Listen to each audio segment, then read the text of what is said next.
How you guys doing? Good. Well, guys, I was born this way, and there's no medical reason why that happened. My brother and my sister were born with arms and legs, and sometimes in life, things happen that don't make sense. My doctors never thought that I'd be able to walk, and today, I'm walking. I'm from Australia. Anybody one day want to go to Australia? It's such a cool place. And I now live in LA. I'm a Southern California boy. So I only live about 4 hours from here. And today I'm going to tell you, man, I love freaking people out. One day I'm in a car. I'm in the front seat. I'm not driving, of course. Can you imagine if I'm driving a car? They reckon they can put a joystick, that thing that controls my wheelchair, we can put that in a car. Like, how fully sick is that? Like, imagine if I get pulled over by the cops. Can I have your driver's license, please? Yeah, but it's over there, you're gonna have to get it. Imagine if I'm in big trouble. Put your hands up! Get out of your car!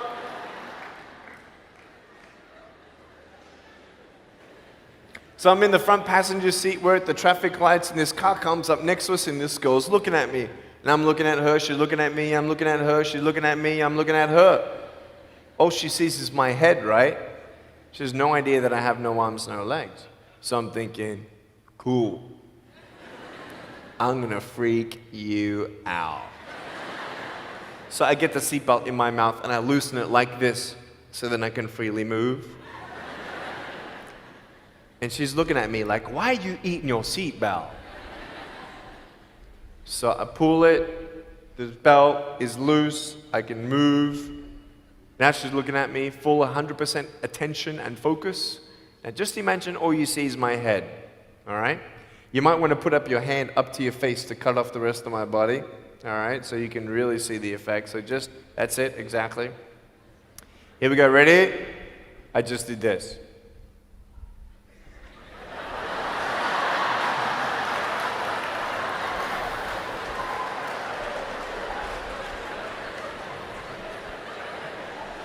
And her face, man, she was like,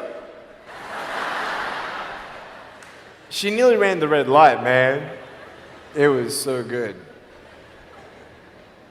My parents always said, Nick, you don't know what you can achieve until you try it. And the doctors looked at me and said, he's not going to walk, he's not going to go to school, he's not going to do anything in his life. And then my parents, they just loved me like crazy and said, you got to try. Try this, try that, try this, try that. And I'm thinking sometimes like, Mom and Dad, you're crazy, man. I have no arms, no legs. How would I ever be able to do this or do that? But they encouraged me and they loved me. And as human beings, we're waiting for stuff like that. We all want love. Everybody say love. Very good. We all want love. And, I went to school and I wanted to be cool, You go to school and you want to be accepted, And so you see these guys and you're like, oh, man, everyone swears like every third sentence, F this and F that and F and this and F. Like what? Like they think they're cool, And so I'm thinking, man, maybe I need to be like them to be cool. And then you compare each other with how we look, and I wish I was smarter, I wish I was taller, I wish I was shorter, I wish I was more popular, I wish I did this, I wish I didn't have that. I wish my life was different. That was me when I was about 8 years old. I looked at myself and I looked at everybody else, and everyone else had more than me. And I'm asking, why? Why me? Have you ever asked the why me questions, but get nowhere? If I had no answers from the doctors, and if I had no answers from my parents, I still have a choice every day in my life to keep going or give up. You see this book up here? This is my favorite book in the whole wide world. This is my favorite book, the Bible. And here I am.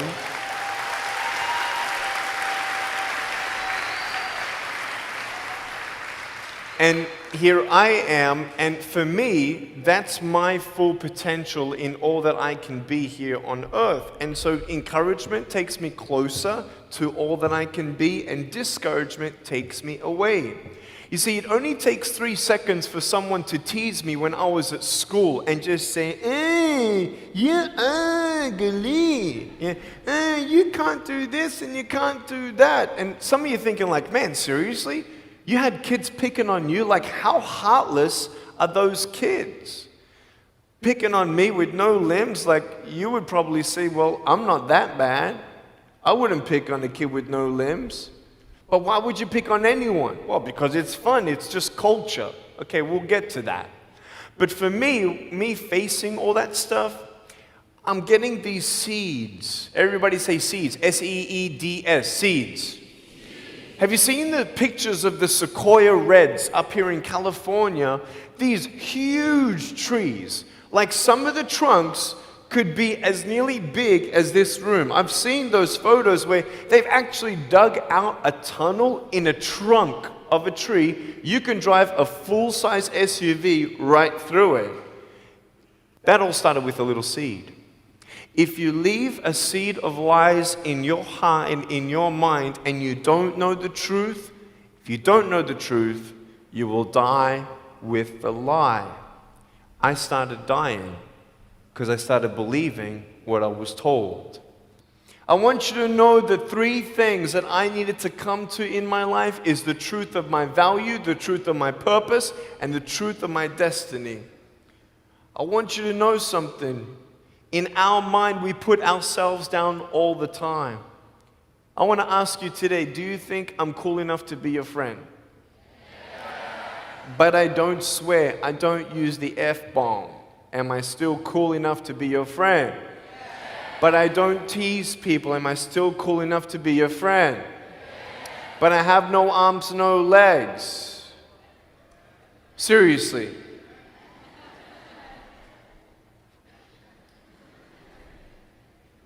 You would be my friend even though I have no arms, no legs. So you're telling me it actually doesn't matter, right? If it actually doesn't matter for how we look, then why do we tease each other for how we look if it actually doesn't matter? Why is it that we look ourselves in the mirror and we see ourselves, well, we're having fun. Oh yeah, man, we're just part of culture, man. There were 12 people one day teased me, taking me away from my hope. 12, 11, 10, 9, 8, 7, 6, 5, 4, 3, 2, 1. Don't worry, I won't fall off because if I did, I'll break my arm. But 12 people teased me one day, and I can put a pretty brave face on, but cry on the inside. For real. Oh, it doesn't hurt. Yeah, it hurts.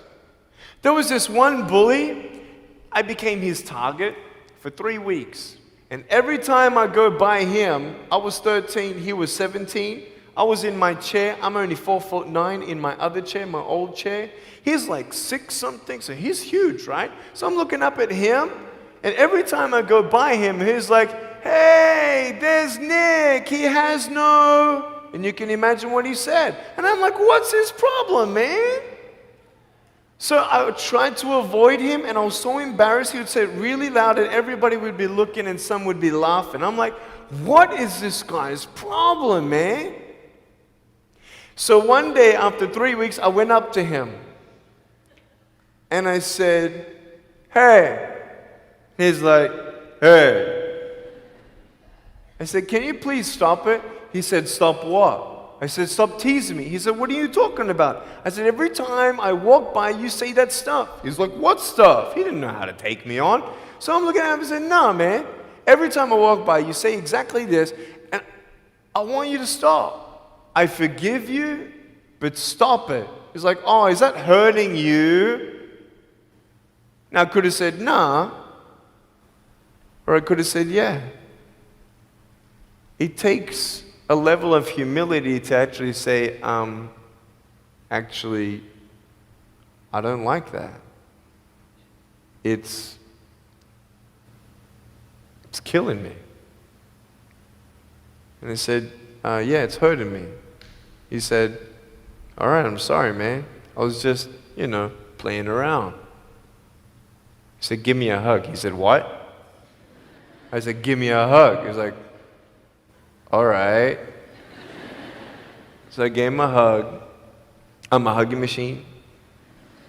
We made the Guinness Book of World Records. 1,749 hugs in 1 year. We did it last year. My arms fell off, all right? The scary thing about hugging so many people is that anyone can just pick me up and take me home, all right? Like, what am I gonna do? Like, eat them or something? Like, pretty mean headbutt, right? I want you to know that you might be playing around. I could pretty much say that 98% of you have teased someone in your life. I tried to commit suicide because of people who thought they were having fun, not knowing the hell that I was going through. The people you're teasing, what if the person you're teasing is the person who's thinking of committing suicide?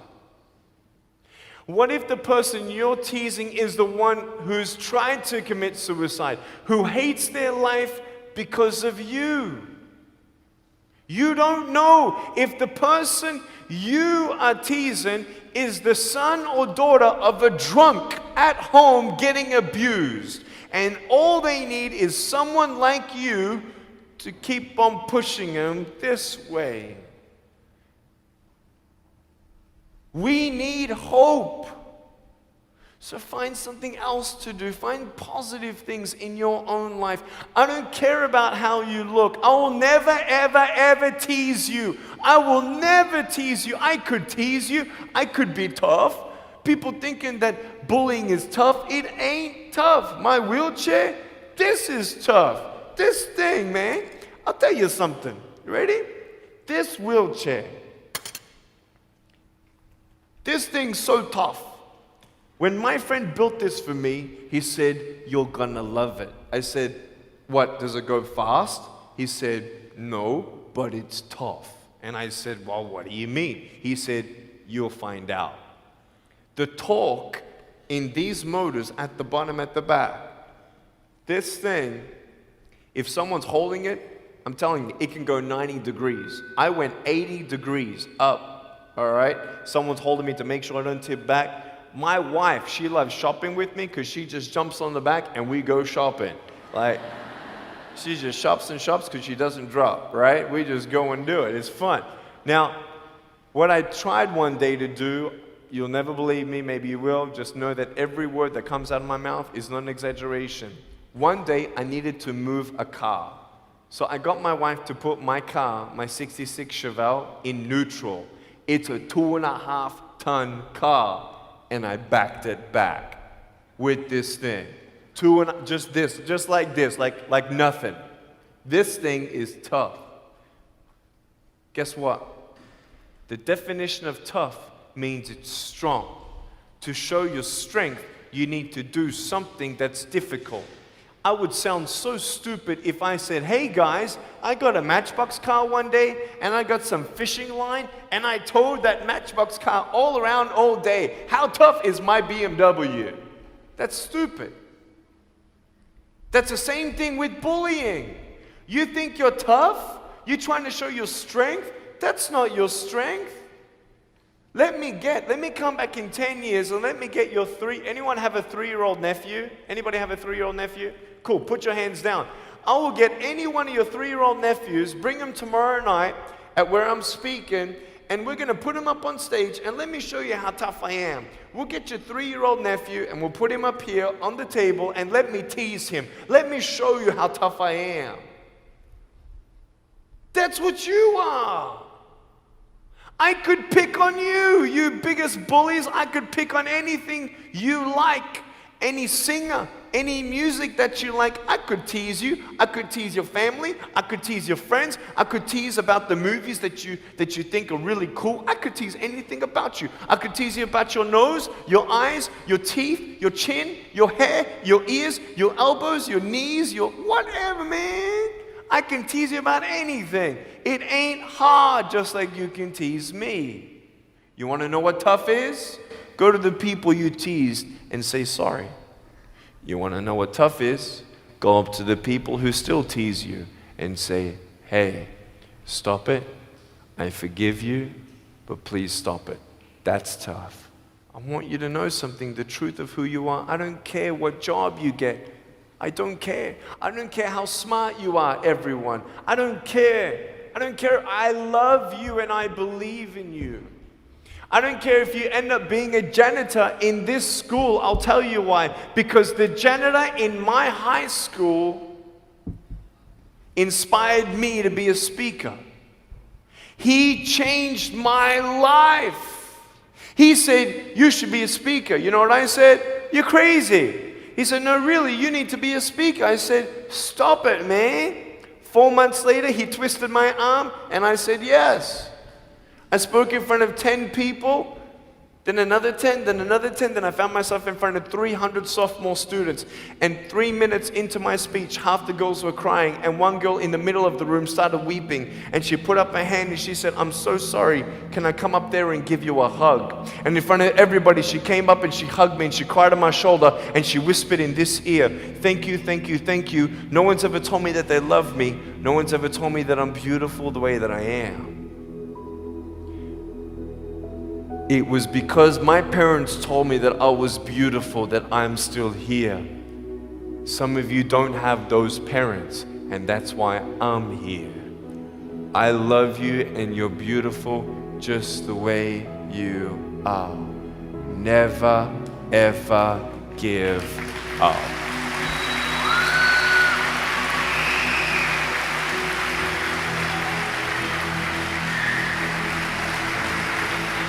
How many schools do you think that I spoke to actually stopped bullying altogether? Okay. Whoever said 1, you were correct. 1 school out of 600, I got a letter from the headmaster, and he said, Nick, you forever changed our school, blah, blah, blah. We haven't seen any bullies pick on anybody for 8 months straight.